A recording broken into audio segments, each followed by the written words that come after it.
क्यों प्लांट्स अपने आप का खाना खुद बना लेते हैं, क्यों हम लोग अपना खाना खुद नहीं बना पाते, यानी कि क्यों हमें पौधों पे निर्भर रहना पड़ता है खाने के लिए, या फिर हमें ऊर्जा कहां से मिलती है। तो आइए आज की वीडियो में हम जानने वाले हैं कि हमें ऊर्जा कहां से मिलती है और पौधे अपना खाना खुद क्यों बना लेते हैं। हेलो नमस्ते, आई एम दीपाली गोयल, स्वागत करती हूं आप सभी का साइंस मैजिक पर। आज की क्लास में हम लोग कोशिकांग को आगे बढ़ाएंगे। जो 3-4 कोशिकांग, तो जो 3-4 सेल ऑर्गेनेली हमारी रह गई हैं वो कंप्लीट करेंगे। तो are you ready for it? चलिए स्टूडेंट शुरू करते हैं। उससे पहले चैनल को लाइक कर दीजिए, शेयर कर दीजिए, सब्सक्राइब कर दीजिए अगर आपने अभी तक नहीं किया है तो, ठीक है। चलिए तो आज की क्लास में सबसे पहले हम देखेंगे गोल्गी बॉडी के बारे में। किसके बारे में? गोल्गी बॉडी के बारे में। देखो लास्ट क्लास में हम लोगों ने पढ़ लिया था क्या, राइबोसोम क्या होता है हमने पढ़ लिया था, ठीक है। राइबोसोम क्या होता है हमने पढ़ लिया था, जो प्रोटीन बनाता है। फिर हमने देखा कि वैक्यूल क्या होती है, रिक्तिका, जिसकी बाहर कवरिंग होती है, टोनोप्लास्ट, और उसका कार्य है खाने को स्टोर करना, ठीक है, खाने को संग्रहित करके रखना। पौधों में वो बड़ी बड़ी होती है, जंतुओं में, एनिमल्स में वो नहीं के बराबर होती है या नहीं होती, ठीक है। उसके बाद हमने पढ़ा था एंडोप्लाज्मिक रेटिकुलम के बारे में, अंत प्रद्रवी जलिका के बारे में। उसका कार्य क्या था? वो 2 प्रकार की थी, एक थी रफ, एक थी स्मूथ। रफ जिसके ऊपर राइबोसोम मौजूद थे, स्मूथ जिस पे राइबोसोम नहीं थे। रफ प्रोटीन बनाती थी, स्मूथ लिपिड बनाती थी। इसके बाद हम पढ़ेंगे गोल्गी बॉडी, ठीक है। देखो ये सेल है, ठीक है, इसको ऐसे समझना, गोल्गी बॉडी को आपको अच्छे समझ में आएगा कहां पे होती है।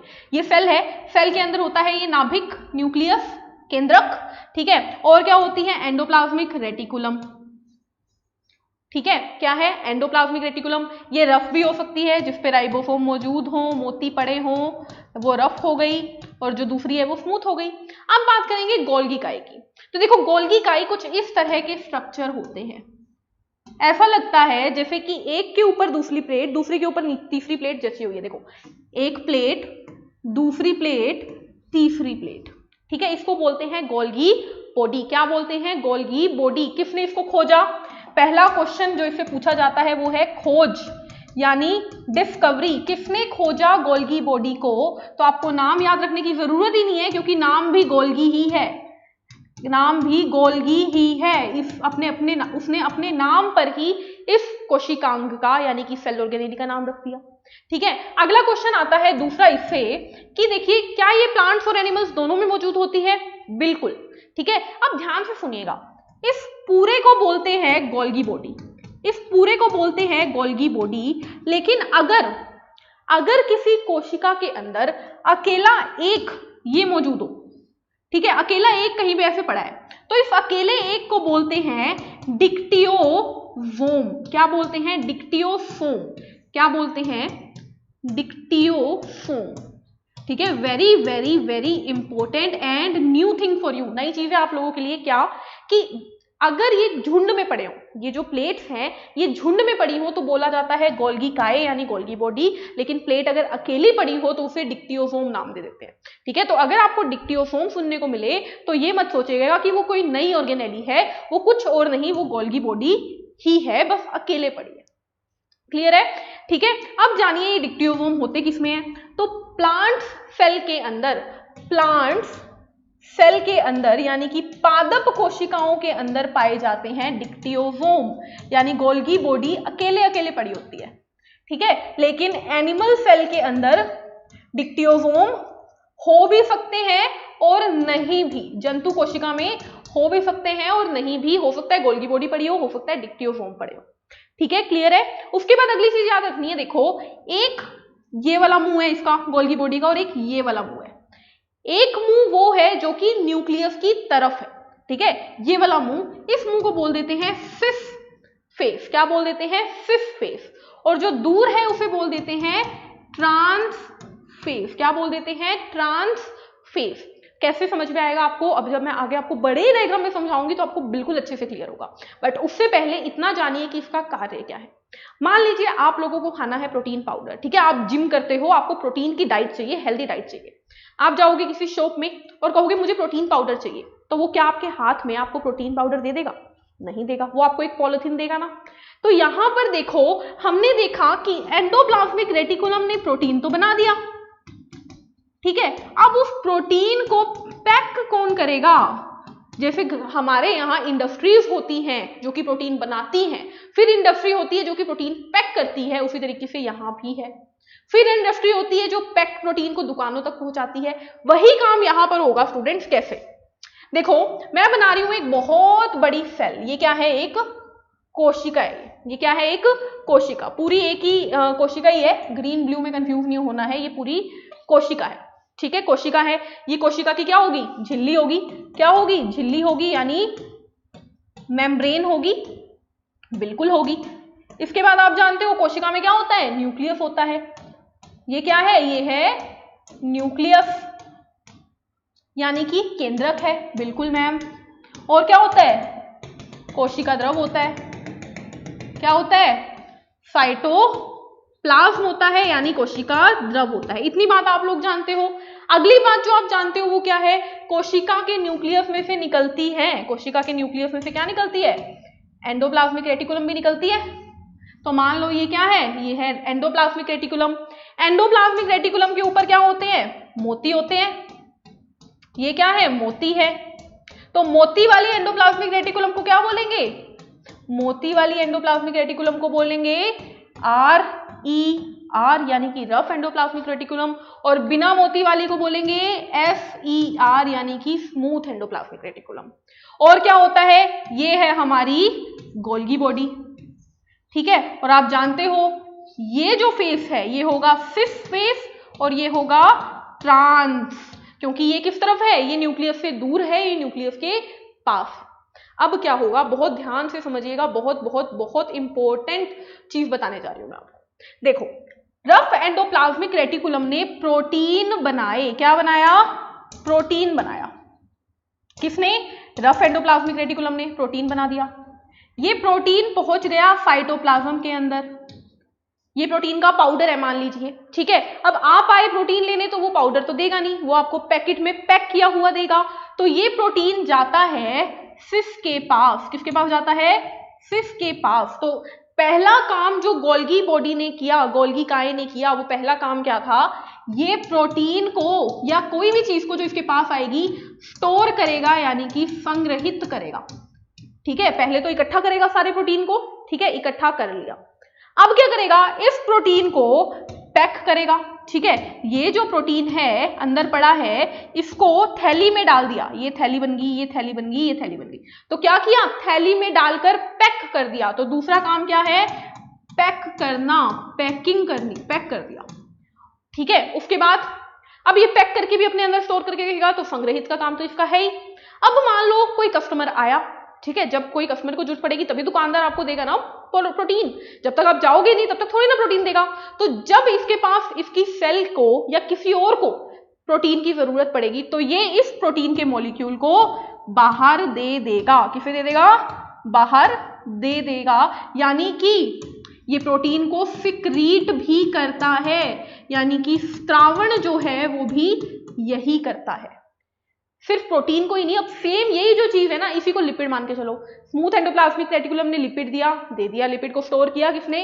गोल्गी अपरेटस ने। पैक किया किसने? गोल्गी अपरेटस ने। और फिर सिक्रीट किया किसने? गोल्गी अपरेटस ने।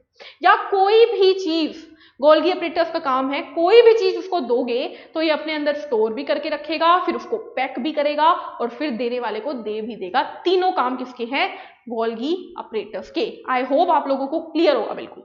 ठीक है, चलिए, तो गोल्गी अपरेटस यहां पे खत्म होता है। अब हम देखेंगे किसके बारे में? अब हम पढ़ेंगे माइटोकॉन्ड्रिया के बारे में। किसके बारे में? माइटोकॉन्ड्रिया के बारे में, एक इंपॉर्टेंट सेल ऑर्गेनेली। ठीक है, पॉइंट्स में डिस्कशन करेंगे माइटोकॉन्ड्रिया के बारे में।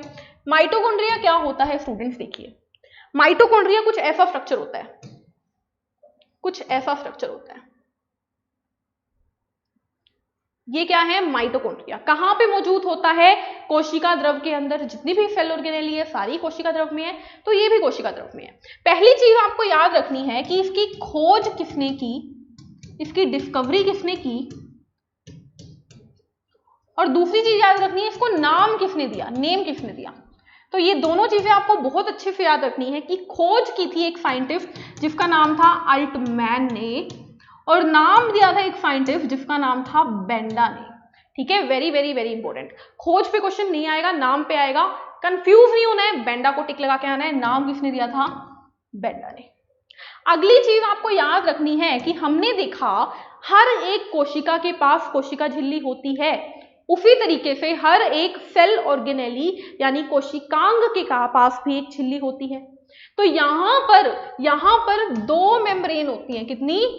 दो मेम्ब्रेन होती है, दो झिल्ली मौजूद होती है। किसमें? माइटोकॉन्ड्रिया में। कहां पे है मैम दो झिल्ली? देखो, एक तो ये वाली आपको दिख रही है, बाहर बनाई मैंने ये वाली, ये क्या है? पहली झिल्ली, आउटर बाहरी झिल्ली। ये कौन सी है? बाहरी झिल्ली, आउटर मेम्ब्रेन। और अंदर वाली जो मेम्ब्रेन है वो देखो, ये बाहर वाली मेम्ब्रेन है, अंदर वाली मेम्ब्रेन को ऐसे होना चाहिए था, लेकिन अंदर वाली मेम्ब्रेन ने अपने अंदर कुछ चेंजेस लाए और वो ऐसे मुड़ जाती है। कैसे? ऐसे मुड़ जाती है। और इस अंदर वाली मेम्ब्रेन को, इस इनर मेम्ब्रेन को, इनर आंतरिक मेम्ब्रेन को एक और नाम से जाना जाता है, इसे बोला जाता है क्रिस्टे। क्या बोला जाता है? क्रिस्टे। तो आपको ये चीज ध्यान रखनी है कि माइटोकॉन्ड्रिया में दो झिल्लियां पाई जाती है और अंदर वाली झिल्ली का नाम क्रिस्टे होता है। क्लियर है इतनी बात?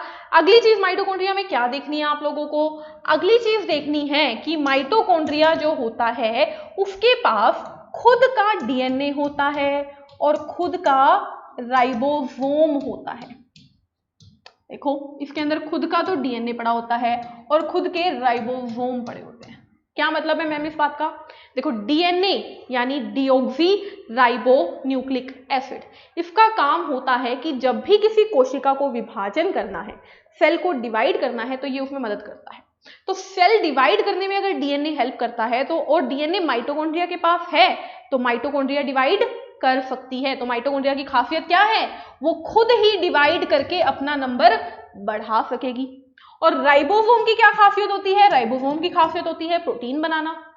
बाकी सेल की ऑर्गेनेली को अगर खाने की जरूरत है तो वो गोल्गी अपरेटस से मांगते हैं, लेकिन माइटोकॉन्ड्रिया के पास खुद का राइबोसोम है तो ये खुद का प्रोटीन बनाती है और खुद ही खा लेती है, यानी कि इसको दूसरे से मांगने की जरूरत भी नहीं है। ये इसकी खासियत है, यानी कि ये आत्मनिर्भर कोशिकांग है, सेल्फ इंडिपेंडेंट कोशिकांग है। ना तो इसे भूख लगती है तो मांगने की जरूरत, ना इसे डिवाइड करने के लिए किसी की जरूरत है। ठीक है, खुद ही डिवाइड कर लेती है, खुद ही अपना नंबर बढ़ा लेती है। ये इसकी क्या है?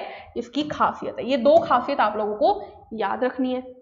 अगली बात करते हैं हम माइटोकॉन्ड्रिया की। तो माइटोकॉन्ड्रिया का कार्य क्या है, वर्क क्या है? तो बहुत ध्यान से समझिएगा जो मैं आपको बताने वाली हूं।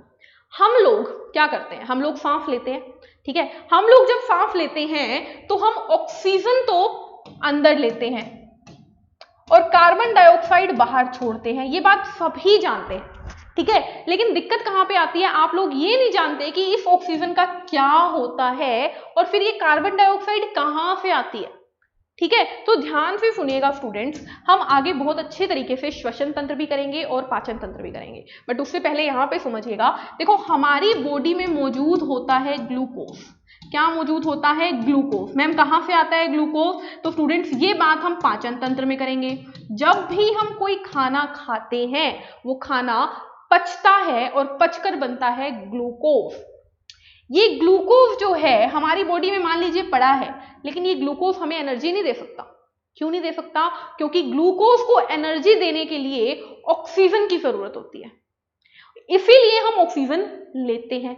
जब ये ली हुई ऑक्सीजन ग्लूकोज में जुड़ती है, ग्लूकोज में ऐड होती है, क्या हुआ? देखो, ग्लूकोज बॉडी में पड़ा था, ऑक्सीजन हमने बाहर से ले ली, तो होता क्या है यहां पर बनती है कार्बन डाइऑक्साइड, वाटर और एनर्जी। और क्या बनती है? एनर्जी।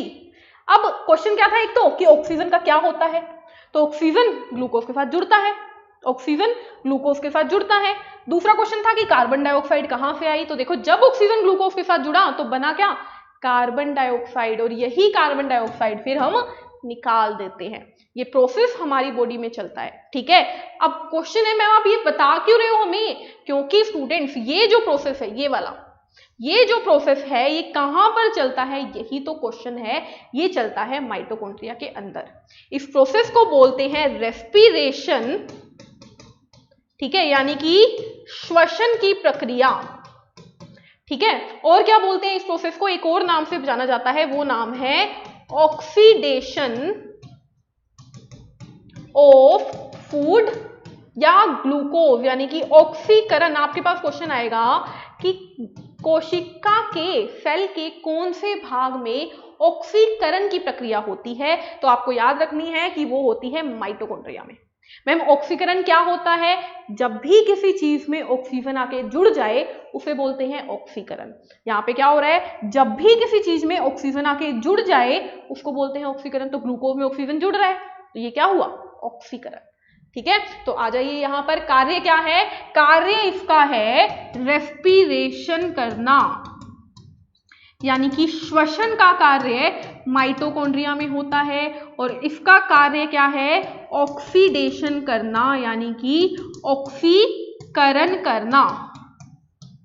या फिर इसी को हम बहुत जनरल में बोल सकते हैं कि इसका काम है एनर्जी बनाना, ऊर्जा बनाना। ऊर्जा कौन बना रहा है?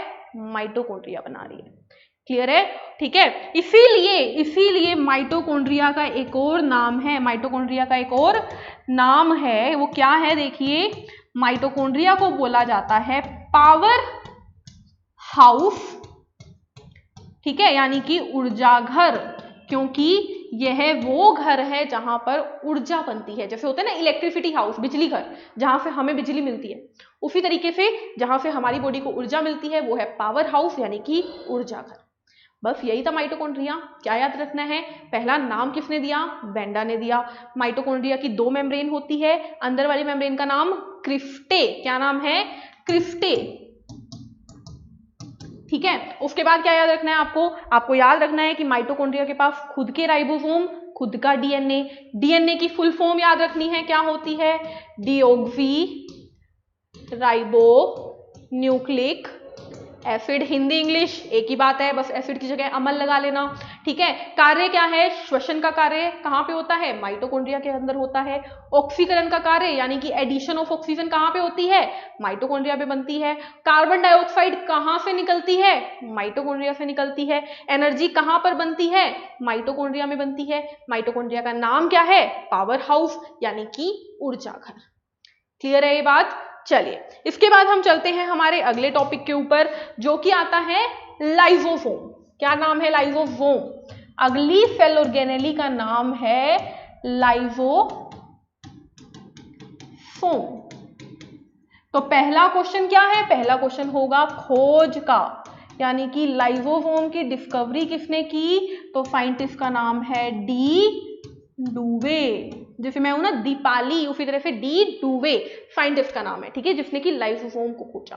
कहां पे होते हैं लाइसोसोम? तो कहीं बीच में ही पड़े होंगे भाई। ये क्या है? सेल, न्यूक्लियस, साइटोप्लाज्म, और साइटोप्लाज्म के अंदर ही कुछ थैलियां पड़ी होती है, जिन्हें क्या बोला जाता है? जिन्हें बोला जाता है लाइसोसोम। क्या है ये कुछ थैली है, कुछ पैकेट्स हैं जो कि किसमें पड़े हैं? सेल के अंदर। मैम काम क्या है इसका? तो देखिए, कार्य क्या है? वर्क।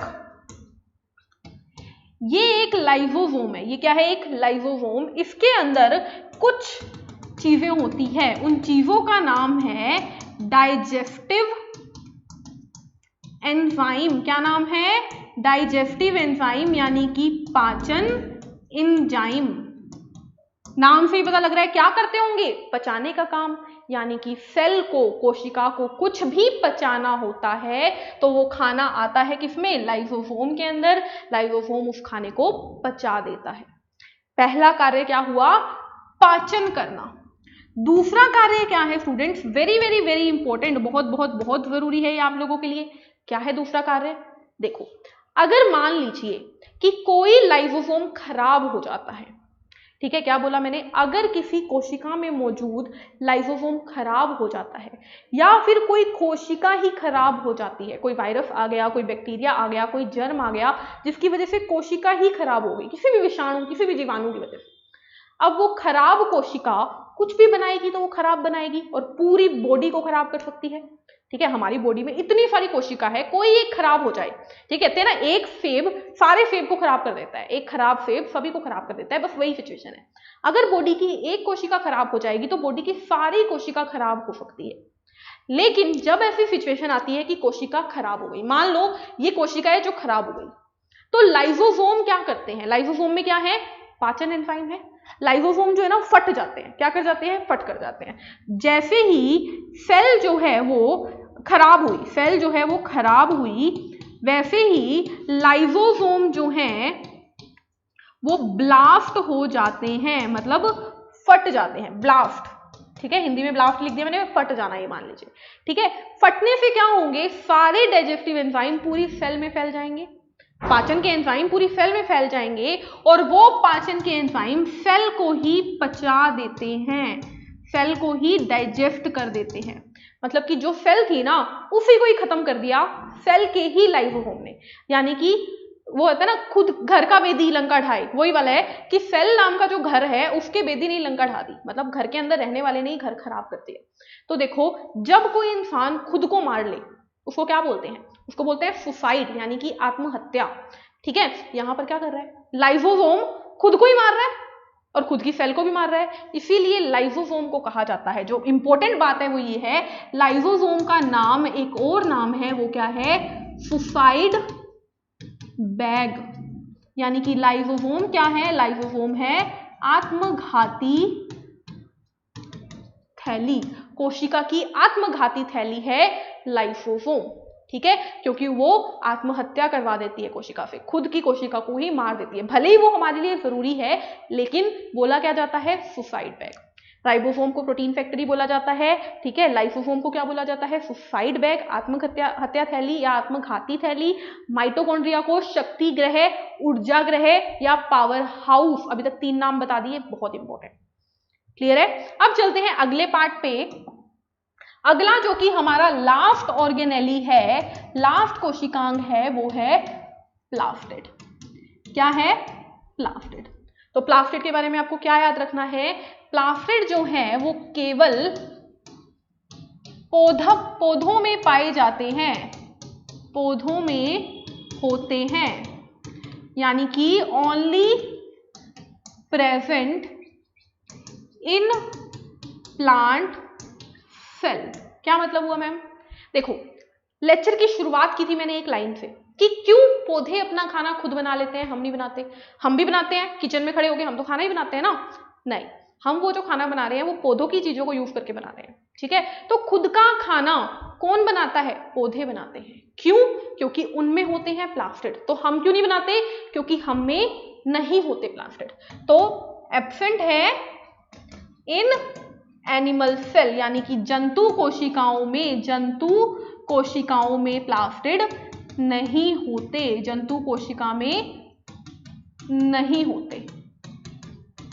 क्लियर है इतनी बात? बहुत इंपॉर्टेंट। पहली बात यही सबसे ज्यादा जरूरी है कि प्लास्टिड हम में नहीं होते, पौधों में होते हैं, इसलिए पौधे खाना बनाते हैं। पौधों के अलग अलग रंग होते हैं, पौधे खुद का खाना स्टोर कर पाते हैं, हम नहीं कर पाते, ठीक है। अगली बात करते हैं प्लास्टिड में। अगली बात क्या करेंगे हम? प्लास्टिड जो है स्टूडेंट्स, ये 3 प्रकार के होते हैं। कितने प्रकार के? 3 प्रकार के। कौन कौन से? देखिए, पहला है, प्लास्टिड को लवक भी कहते हैं हिंदी में। क्या कहते हैं? लवक। क्रोमोप्लास्ट, जिसे रंगीन लवक या क्रोमोप्लास्ट ही बोल देते हैं। दूसरा है ल्यूकोप्लास्ट, जिसे सफेद लवक या ल्यूकोप्लास्ट ही बोल देते हैं। और तीसरा है, नाम सुना होगा आप लोगों ने, क्लोरोप्लास्ट, यानी कि हरित लवक। अब हिंदी मीडियम वालों के लिए एक बहुत इंपॉर्टेंट बात वो ये है कि प्लास्टिड को जनरली हिंदी में प्लास्टिड ही मिलता है एग्जाम्स में, ठीक है। आप ये मत सोचिएगा कि प्लास्टिड आपको लवक ही मिलेगा, लवक बहुत बहुत बहुत कम चांस हो सकते हैं, ठीक है। Chloroplast, chromoplast, leucoplast, English Hindi same लिखे होते हैं, लवक नहीं आता, ठीक है, तो ध्यान रखिएगा। 3 प्रकार के हो गए, कौन कौन से? Chromoplast, leucoplast, chloroplast. एक एक करके सुनो। पहली बात तो ये तीनों ही किसमें होते हैं? पौधों में होते हैं। अब क्रोमोप्लास्ट क्या होते हैं? क्रोमो का मतलब होता है रंग, ठीक है। तो क्रोमोप्लास्ट होते हैं रंगीन लवक, ठीक है। अगर कोई प्लांट रेड है, कोई ग्रीन है, कोई येलो है, कोई व्हाइट है, कोई ब्लैक है, क्यों है? क्योंकि कलर देते हैं क्रोमोप्लास्ट। तो ये क्या करते हैं? ये पत्तों को रंग देते हैं, कलर टू लीव्स, और फ्लावर्स को भी, ठीक है। पत्तों को नहीं, एक्चुअली में फूलों को ही लिख लो, एक्चुअल में फूलों को ही लिख लो, फूलों को, कलर टू फ्लावर्स। यानी कि सीधी सी बात है, देखो अगर कोई पौधा सुंदर दिखेगा तभी तो कोई इंसेक्ट उस पर आएगा और तभी उसमें पॉलिनेशन होगा। क्या होता है पॉलिनेशन आगे देखेंगे, ठीक है। बस इतना याद रखो, पत्तों को रंग कौन देते हैं, क्रोमोप्लास्ट। अब हम रंगीन क्यों नहीं होते, कोई हम हरे काले नीले पीले क्यों नहीं होते, क्योंकि हमारे अंदर क्रोमोप्लास्ट नहीं है। क्लियर है। नेक्स्ट आते हैं ल्यूकोप्लास्ट। तो ये तो होते हैं कलरलेस, यानी कि या तो ये रंगहीन लिखा दिखेगा आपको, या कई बार ये सफेद भी दिख जाते हैं, व्हाइट भी दिख जाते हैं, ठीक है। मतलब वो एग्जामिनर की मर्जी है, वो कलरलेस माने या सफेद माने, ठीक है। बहुत जगहों पर ऐसा होता है कि कलरलेस को सफेद ही लिख देते हैं। इसका काम होता है स्टोर करना, किसको, स्टोर फूड, खाने को संग्रहित करना। क्या मतलब है इस बात का, देखो मान लो मैं आपको बोलूं कि कल जो है वो कर्फ्यू लगेगा, कल पूरा भारत बंद हो जाएगा, पूरे भारत पे कर्फ्यू लगेगा, ठीक है। तो आप क्या करोगे, आप जल्दी जल्दी राशन की दुकान पे जाओगे और राशन लेके आना शुरू करोगे। क्या कर रहे हो आप, खाने को इकट्ठा कर रहे हो। अब पौधे बेचारे प्लांट्स, उनको पता लगा कल कर्फ्यू लगेगा, कल से कई दिनों तक धूप निकलेगी ही नहीं, ठीक है। अब वो क्या करेंगे, धूप नहीं निकलेगी तो वो तो जाके राशन की दुकान से राशन नहीं खरीद सकते। वो क्या करते हैं, उनके अंदर होते हैं ल्यूकोप्लास्ट, स्पेशली ये होते हैं रूट्स में, जड़ों में होते हैं ये, ठीक है। आपने देखी भी होगी, जड़ जो होती है, मान लीजिए ये जड़ है, ऐसे उसके ऊपर ना गांठें बनी होती है, वो क्या है, ल्यूकोप्लास्ट है। जड़ों में ये होते हैं। क्या करते हैं पौधे, अपना खाना इसमें संग्रहित करके रखते हैं, क्योंकि उनको तो राशन की दुकान पे जाने का मौका नहीं मिलता ना, वो तो चल फिर नहीं सकते, इसीलिए इनको खाना स्टोर करने की जरूरत है। हमें नहीं है तो हमारे अंदर नहीं है ल्यूकोप्लास्ट। वैक्यूल भी नहीं है हमारे अंदर, क्योंकि हमें खाना स्टोर करने की जरूरत नहीं है, हम तो अपने घर में रखते हैं, है ना। उसके बाद आता है क्लोरोप्लास्ट, बहुत इंपॉर्टेंट। पहला नाम तो आपको दिख रहा है हरित लवक, ये ग्रीन कलर के होते हैं, कौन से रंग के, हरे रंग के होते हैं, ठीक है। उसके बाद क्लोरोप्लास्ट के बारे में आपको याद रखना है कि क्लोरोप्लास्ट बिल्कुल माइटोकॉन्ड्रिया जैसे होते हैं ये। क्यों भाई, क्योंकि इनके पास भी दो झिल्ली होती है, दो क्या होती हैं, झिल्ली, यानी कि दो मेम्ब्रेन होती हैं, ठीक है, एक और एक, दो, इसमें क्रिस्टे नहीं होते, बस दो झिल्ली होती है। और क्या होता है इनके पास, खुद का डीएनए और खुद के राइबोसोम होते हैं, खुद का डीएनए, खुद का राइबोसोम। पौधे की पत्तियों का रंग हरा क्यों होता है, क्योंकि पौधों में होता है क्लोरोप्लास्ट, और क्लोरोप्लास्ट में आगे देखो मैंने क्या बोला, देखो क्लोरोप्लास्ट जो है वो सिर्फ पौधों में होता है। आपको याद रखना है, इस क्लोरोप्लास्ट के अंदर होते हैं क्लोरोफिल नाम के पिगमेंट, यानी कि कारक। जैसे हमारे अंदर हीमोग्लोबिन है, इसीलिए हमारे रक्त का रंग लाल है, उसी तरीके से पौधों में क्लोरोफिल कारक होता है, जिसकी वजह से उनके पत्ते हरे रंग के होते हैं। पौधों के पत्ते हरे रंग के होते हैं क्योंकि उसमें क्या है, क्लोरोफिल है, ठीक है। एक और चीज याद रखनी है कि जिस तरीके से यहां पे मैं साइड में बता रही हूं, हीमोग्लोबिन, हमारे अंदर हीमोग्लोबिन होता है, इसीलिए हमारा रक्त जो है, हमारा ब्लड जो है वो लाल होता है, ठीक है। अब एक और चीज आपको ध्यान रखनी है कि हमारे हीमोग्लोबिन में एक तत्व पाया जाता है, एक एलिमेंट पाया जाता है, जिसका नाम है आयरन, Fe या लोहा, ठीक है। उसी तरीके से क्लोरोफिल में एक तत्व पाया जाता है, एक एलिमेंट पाया जाता है, जिसका नाम है मैग्नीशियम। क्या नाम है, मैग्नीशियम। ये क्वेश्चन पूछा गया है एग्जाम में, ठीक है, पहले नहीं बताया जाता था बट अब पूछा जाने लग गया, इसलिए बताने लगे हैं, मैग्नीशियम, ठीक है। तो क्लोरोफिल में क्या होते हैं, मैग्नीशियम। अगर पौधों में मैग्नीशियम की कमी आ जाती है तो पौधे पीले पड़ जाते हैं, पत्तियां पीली हो जाती है क्योंकि मैग्नीशियम कम हो जाता है, ठीक है। अब सुनिए, क्लोरोप्लास्ट में क्लोरोफिल, फोटोसिंथेसिस की रिएक्शन, प्रकाश संश्लेषण की प्रक्रिया किसको याद है, देख लेते हैं। देखो प्रकाश संश्लेषण क्या होता है, यानी फोटोसिंथेसिस, यानी कि फोटो का मतलब लाइट या प्रकाश, प्रकाश के हेल्प से खाना बनाना होता है फोटोसिंथेसिस। होता क्या है, देखो पौधे जो हैं वो कार्बन डाइऑक्साइड ले लेते हैं अपने आसपास से, पानी उन्हें हम दे देते हैं, और वो ले लेते हैं सूर्य का प्रकाश, सनलाइट। देखो क्या लिखा हुआ है, फोटो, प्रकाश की वजह से हो रहा है। पौधों को अगर लाइट नहीं मिलेगी तो खाना नहीं बनाएंगे वो, सनलाइट। और उनके अंदर क्या है, उनके अंदर है क्लोरोफिल। क्या है, क्लोरोफिल। जब ये चारों चीजें पौधों को मिले तब पौधे खाना बनाते हैं। क्या बनाते हैं, खाना, यानी कि ग्लूकोज बनाते हैं और साथ में बनाते हैं ऑक्सीजन, जो कि हम ले लेते हैं, पौधे बाहर दे देते हैं। कहते हैं ना पौधे उगाना अच्छी बात होती है, क्यों? एक तो हमें वो खाना देते हैं, ठीक है, दूसरा हमें ऑक्सीजन देते हैं। तो क्यों देते हैं ऑक्सीजन? क्योंकि वो बाहर से कार्बन डाइऑक्साइड लेकर बनाते हैं क्या? ऑक्सीजन। और ग्लूकोज क्यों बनती है? क्योंकि उसमें क्या है? क्लोरोफिल। और ग्लूकोज ही क्या है? खाना है, जो हम भी खाते हैं। तो हम क्या ये बोल सकते हैं कि क्लोरोप्लास्ट जो है उसका नाम किचन ऑफ सेल रख दें, यानी कि कोशिका का रसोई घर बोल दूं मैं इसे? क्योंकि जैसे हमारे घर में जहां पे खाना बनता है उसे हम रसोई कहते हैं ना, किचन कहते हैं। तो सेल में जहां पे खाना बनेगा उसे भी तो रसोई कहेंगे। तो सेल का रसोई घर कौन है? क्लोरोप्लास्ट।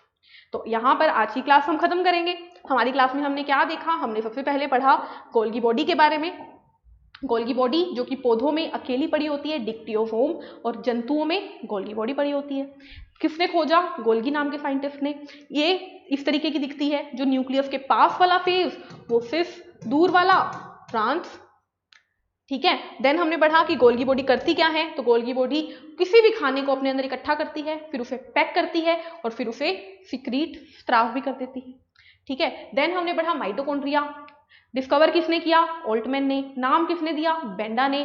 2 मेम्ब्रेन वाला स्ट्रक्चर है, अंदर वाली मेम्ब्रेन को क्रिस्टा कहते हैं। देन हमने पढ़ा इसके पास खुद का डीएनए, खुद का राइबोसोम, तो खुद ही डिवाइड भी कर सकता है, खुद का खाना भी बना सकता है। देन हमने पढ़ा कि माइटोकॉन्ड्रिया ही वो जगह है जहां पर हमारी बॉडी में खाने से एनर्जी बनती है। तो ये क्या है? पावर हाउस है, ऊर्जा घर है। यहाँ पे होता क्या है? श्वसन होता है या ऑक्सीकरण होता है या कार्बन डाइऑक्साइड भी यहीं पे बनती है। देन हमने पढ़ा क्या? लाइसोसोम। तो लाइसोसोम हमने देखा कि ये हमारी पाचन थैली है, क्योंकि इसमें क्या होता है? पाचन एंजाइम होते हैं, ठीक है। उसके बाद हमने देखा ये क्या करती है? अगर सेल गलत काम करे तो सेल को मार देती है। तो ये हत्या थैली भी हुई, आत्मघाती थैली भी हुई, सुसाइडल बैग हो गया। ये हमारे घर का वो भी हुआ, हाउस कीपर भी हुआ, यानी कि घर के कचरे को उठाने वाला भी हुआ, ठीक है। कौन? लाइसोसोम हो गया। उसके बाद हमने देखा कि किसने खोजा? डी डुवे नाम के बंदे ने खोजा। कहाँ पे होता है? कोशिका द्रव के अंदर होता है। उसके बाद हमने बात की प्लास्टिड की, ठीक है। प्लास्टिड क्या होते हैं? प्लास्टिड यानी लवक, जो कि पौधों में ही पाए जाते हैं, जंतुओं में नहीं होते। 3 प्रकार के होते हैं। क्रोमोप्लास्ट जो रंग देते हैं, ठीक है। किसी भी फ्लावर का रंग क्यों आता है? क्रोमोप्लास्ट की वजह से। हमें क्यों नहीं आता? क्योंकि हमें क्रोमोप्लास्ट नहीं है। ल्यूकोप्लास्ट खाना क्यों स्टोर कर रखते हैं? क्योंकि हम तो जाके खरीद सकते हैं राशन, वो नहीं खरीद सकते, वो अपनी जड़ों में खाने को स्टोर करके रखते हैं ल्यूकोप्लास्ट की फॉर्म में। और तीसरा क्लोरोप्लास्ट जो कि हरित लवक है, हरे रंग का होता है, 2 झिल्ली होती है, खुद का डीएनए, खुद का राइबोसोम यानी कि खुद का प्रोटीन भी बनाता है, खुद डिवाइड भी करता है। क्लोरोप्लास्ट जो होता है उसके अंदर होती है क्लोरोफिल, जो कि कारक है, जिसकी वजह से पत्तियों का रंग हरा होता है, जो कि मैग्नीशियम से मिलकर बना होता है। यानी कि पत्तों में अगर मैग्नीशियम की कमी हो जाती है, क्वेश्चन आ सकता है कि पत्ते पीले क्यों पड़ते हैं? क्योंकि उसमें मैग्नीशियम की कमी हो जाती है, ठीक है। करते क्या है ये प्रकाश संश्लेषण की प्रक्रिया करते हैं, यानी कि फोटोसिंथेसिस करते हैं, यानी कि खाना बनाते हैं। इसीलिए खाना बनाने वाली जगह कहाँ होती है? रसोई घर होती है, किचन होती है। इसीलिए क्लोरोप्लास्ट को रसोई घर कहा जाता है। साथ में मैंने आपको एक एक्सटर्नल इन्फॉर्मेशन दी, एडिशनल इन्फॉर्मेशन। वो क्या थी? हीमोग्लोबिन हमारे रक्त में होता है, जिसकी वजह से हमारे रक्त का लाल रंग होता है। कौन सा रंग होता है? लाल रंग, क्योंकि हीमोग्लोबिन में लोहा होता है, ठीक है। तो यहाँ पर हमारी क्लास आज खत्म करेंगे। टॉपिक बस एक रह गया है, वो है न्यूक्लियस यानी केंद्रक, जो कि हम हमारी नेक्स्ट क्लास में डिस्कस करेंगे।